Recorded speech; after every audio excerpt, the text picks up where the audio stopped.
there were a whole lot of Republicans at this, what is it called, Republican Jewish Coalition meeting who were, you know, they weren't ruling out 2024. Some of them were overtly critical of Trump or throwing in little jabs or little sort of like passive-aggressive comments here. So let me give you a few of the highlights here. One that won't be a surprise, Christie, of course, has been a Trump critic for a while now. Let's take a listen to a little bit of what he had to say.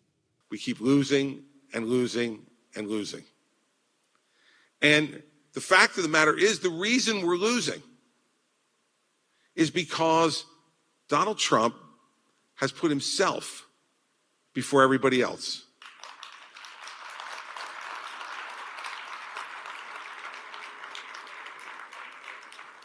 And I understand and believe in so many of the policies that were able to be accomplished during those 4 years. I mourn what more could have been done. And let's remember this. Everything that has happened in the last 2 years is because we lost that election. So, Christie, sort of similar to Ron DeSantis, look at the scoreboard, you know, you're tired of losing. Donald Trump is to blame.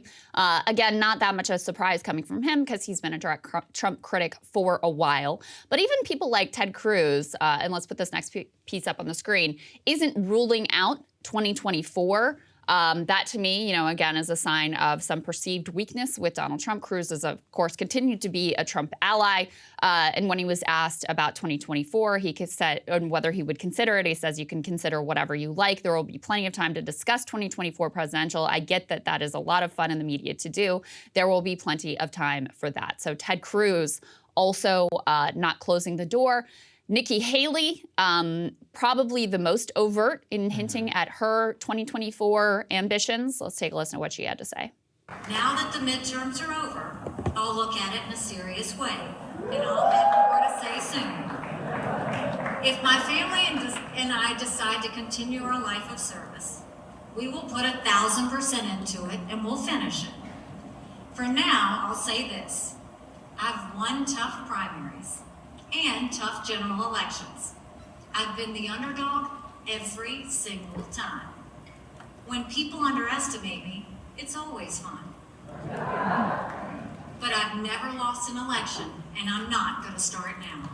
I know Nikki Haley, personal favorite of yours, Saagar. She's just so wooden. I mean, she's a horrific politician. Yes, she just on a very baseline level. She is the definition of like total donor created. Like there is no organic interest in Nikki Haley running for anything at this point. But absolutely. Because she's got some funder telling her that they'll back her. That she's like, I'm going to run. His name is Paul Singer, just for the record. There so you go. Anyway, so these guys, all of, you know, Christie, Ted Cruz is different because he has a legitimate base of support, I think, within the Republican Party. But Christie, and first of all, with Christie, are we just going to forget he was the first like real person to endorse Donald Trump in the 2020 election, or in the 2016 election?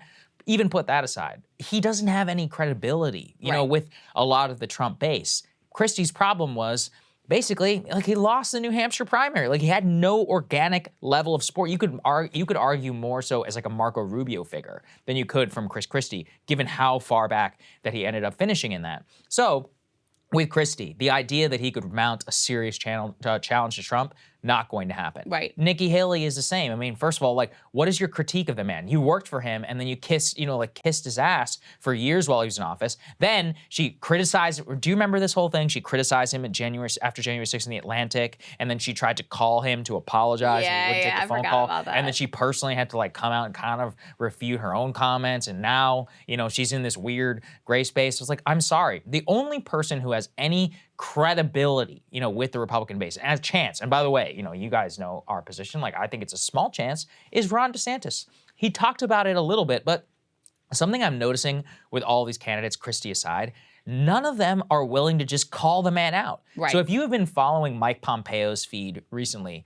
he'll be like, we need candidates which are winners, not losers. And I'm like, just say it. Say it or don't. Because this, you know, cryptic that is weakness. Like, you're just trying to criticize Trump without being criticized by Trump himself.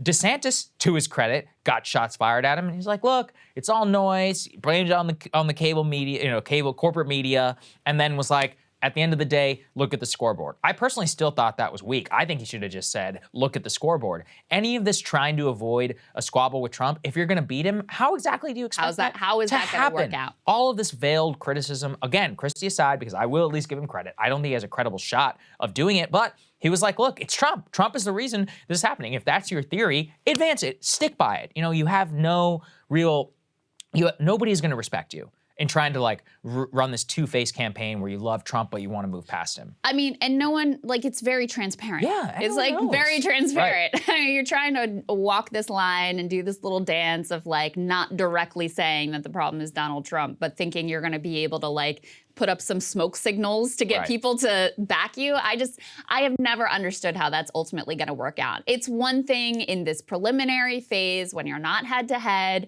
to, you know, sort of make the passive aggressive comment, to do the equivalent of the subtweet. But ultimately, you're going to have to go head to head with this guy. You're going to have a theory of the case. You're going to have to explain to his supporters in something that they, you know, understand and appreciate why they should move on from somebody that they still continue to really like and support. So let's go ahead and put this Wall Street Journal recap up on the screen. DeSantis, others draw distinctions with Trump in 2024 GOP nomination race. They go through. Trump also addressed the crowd via satellite from Florida and received a standing ovation, by the way.